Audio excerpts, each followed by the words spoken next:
The federal government announced today it's sending an additional $40 million in aid to Gaza, but funding for Gaza's main aid agency, UNRWA, remains frozen. That's after Israel alleged 12 UNRWA employees were involved in the October 7th Hamas attack on Israel. The head of the United Nations is urging donor nations to resume that lifeline or risk making the humanitarian crisis in Gaza even worse. Ahmed Hussen is the Minister of International Development. He joins me now from the House of Commons foyer. Minister, thanks for joining us today. Thanks for having me. In about 30 minutes from now, donor countries, including Canada, are going to meet with the UN Secretary General Antonio Guterres about this funding issue. Is there anything the Secretary General can say at this meeting to change your mind about pausing the funding? Well, first of all, we're very much encouraged by the fact that the United Nations itself and its legal arm and other oversight bodies have agreed to launch an investigation into these really troubling and disturbing allegations. We've taken the prudent measure of pausing funding. We value the work that UNRWA has done and continues to do in providing much needed humanitarian support to civilians in the region, including in Gaza. But today, Canada stepped up and continues to step up in a big way by providing an additional $40 million to other international trusted partners, including the World Food Programme, the International Committee of the Red Cross and the Red Crescent, the UNICEF, World Health Organization.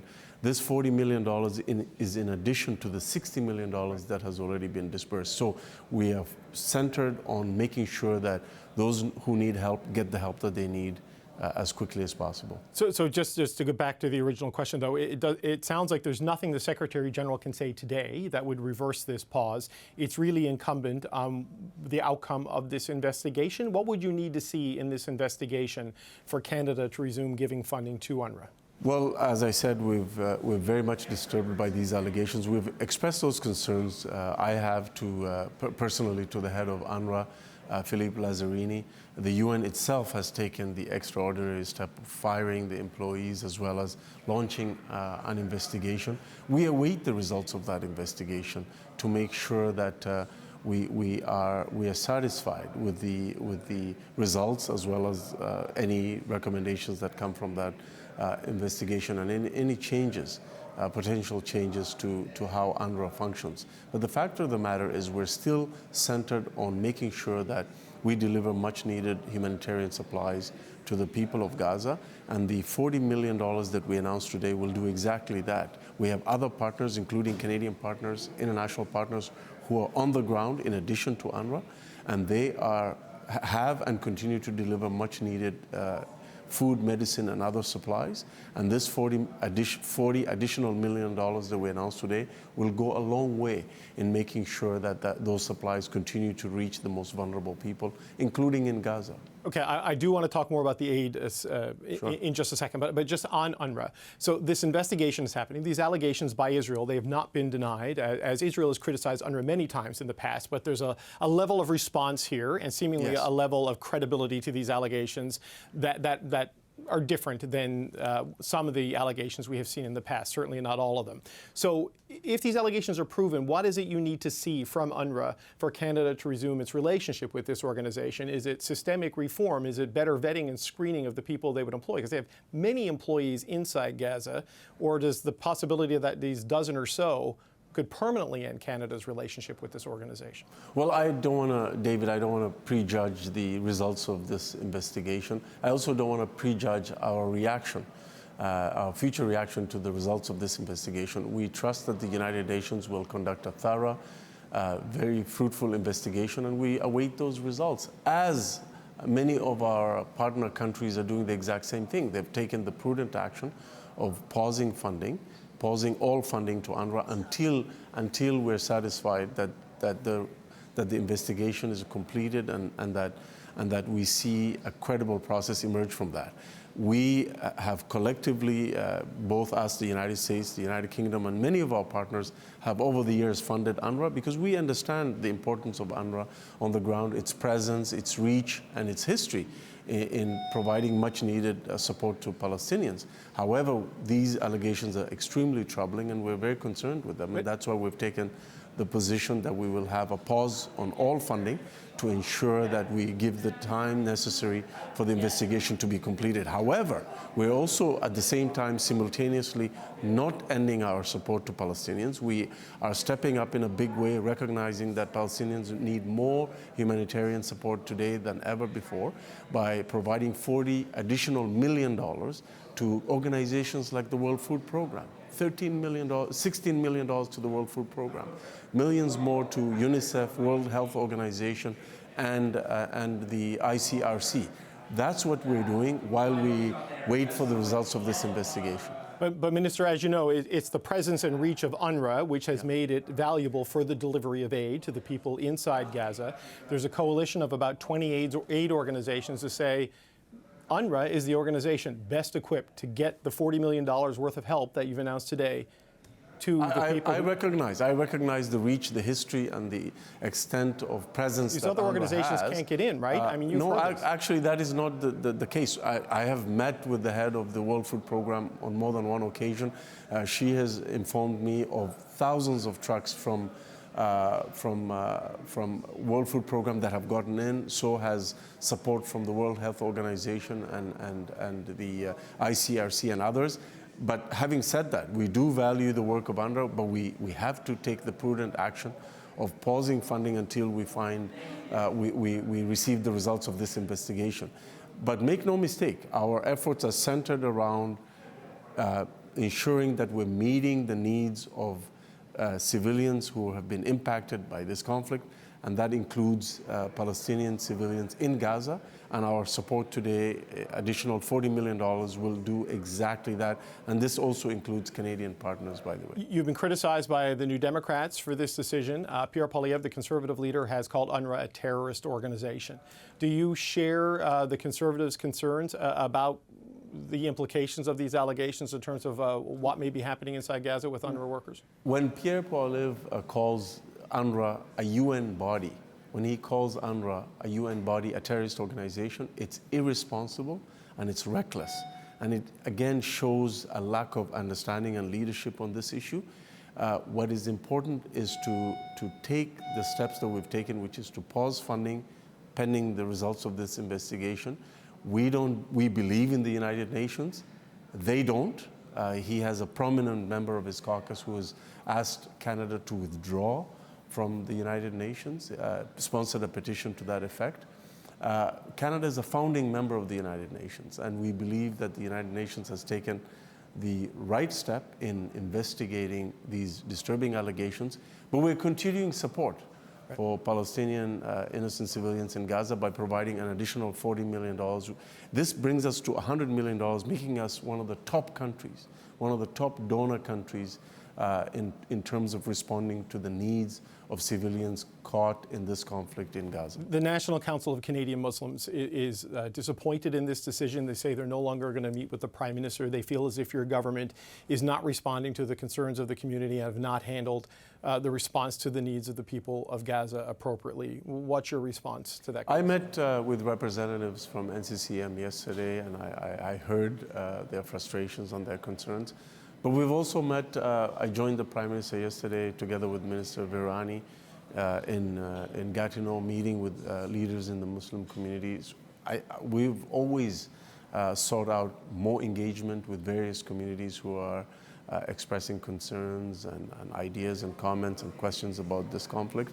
And we'll continue to do that. We've also, obviously, as a government, taken a number of steps to deal with anti-Semitism and Islamophobia, particularly related to making sure that we protect communities and ensure that everyone not only feels safe, but is also safe in their own communities. So the fact of the matter is we're fighting anti-Semitism and Islamophobia at home while making sure that we meet our international obligations to help the most vulnerable and have a robust response to the humanitarian needs of people who are in conflict zones, including in Gaza. And today's $40 million announcement ensures that Canada continues to step up in a very big way. Danny Glenwright is the president and CEO of Save the Children Canada. Danny Glenwright, it's good to speak with you again. Good to be with you, David. You heard what the minister had to say there today, $40 million in additional aid, but none of it going to UNRWA. What's your reaction to this move by Canada? Yeah, David, we're deeply alarmed about the suspension of aid and funds to UNRWA because, simply put, no other aid agencies, including Save the Children, will be able to do their work without UNRWA. It provides as much as 80% of all humanitarian aid to the people of Gaza, and we rely on it for many, many things, from trucking and hosting and holding our supplies to providing access to desalination, to other education facilities, to the temporary shelters that it's running. So we think that we wish there wasn't a politicization right now of life-saving assistance. We are calling on governments, including Canada, to reinstate aid to UNRWA. It's urgent, and frankly, we will not be able to operate it to provide any life-saving assistance without UNRWA. And the same is true of all aid agencies working in Gaza. Okay, so I raised this with the minister earlier in the show, and I made the point that a lot of the aid organizations, and we've spoken many times, and we've had Samar Abdul-Jabbar from the World Food Program and others on this show, they can get in, but not at scale. That's the challenge, and there is this reliance on UNRWA. So with this change, how bad can a bad situation that's already bad, how much worse can it get with this? It's something I don't really want to consider, David. We're talking about a situation right now which is looking to be the worst humanitarian crisis of the 21st century.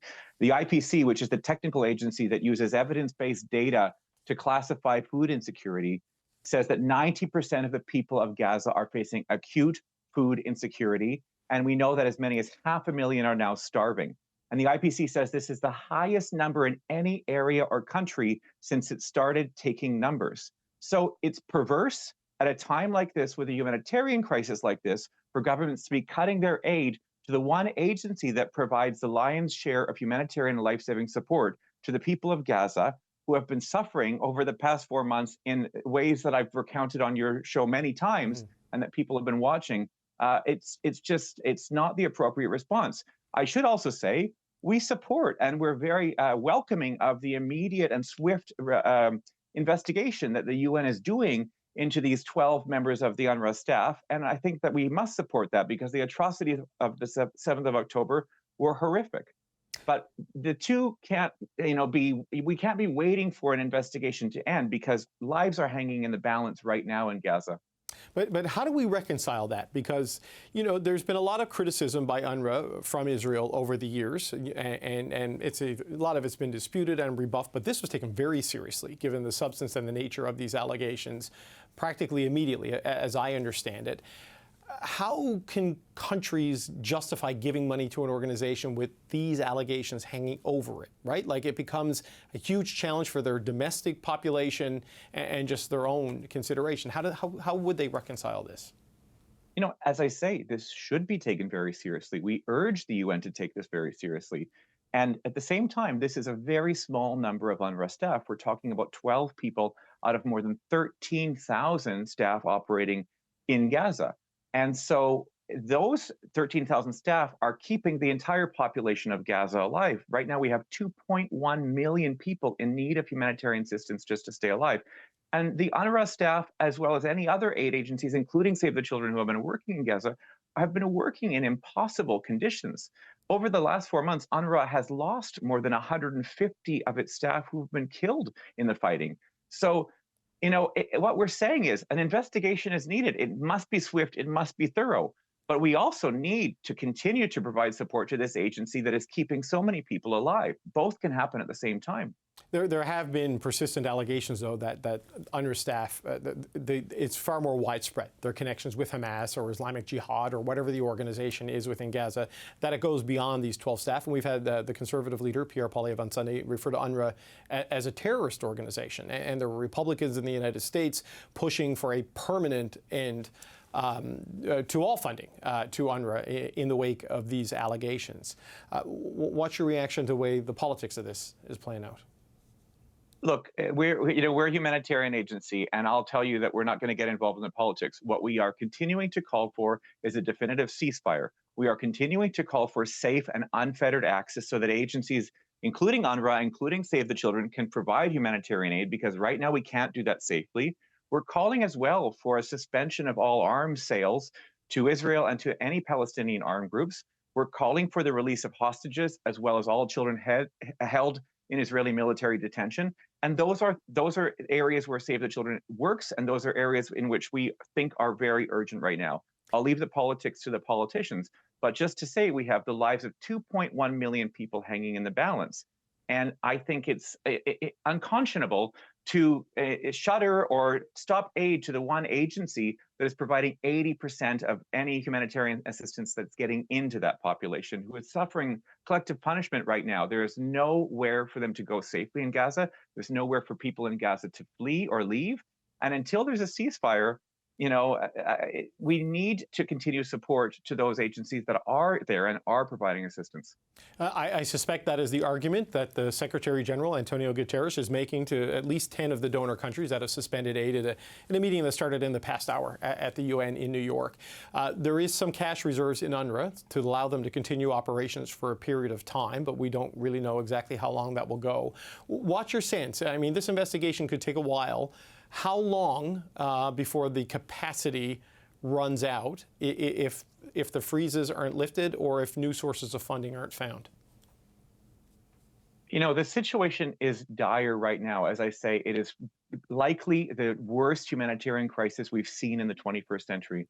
More people facing starvation right now than anywhere else in the world. So, a day or two, it can't get worse. So regardless of, all of the machinations behind the scenes, what we need right now is to continue scaling up aid. We should be scaling up funding for agencies like UNRWA right now. It's essential, and it's what's the only way that we're going to get out of this and keep as many people as possible alive. Danny Glenwright with Save the Children Canada. We always appreciate your time. Thanks for joining us tonight. Thanks, David.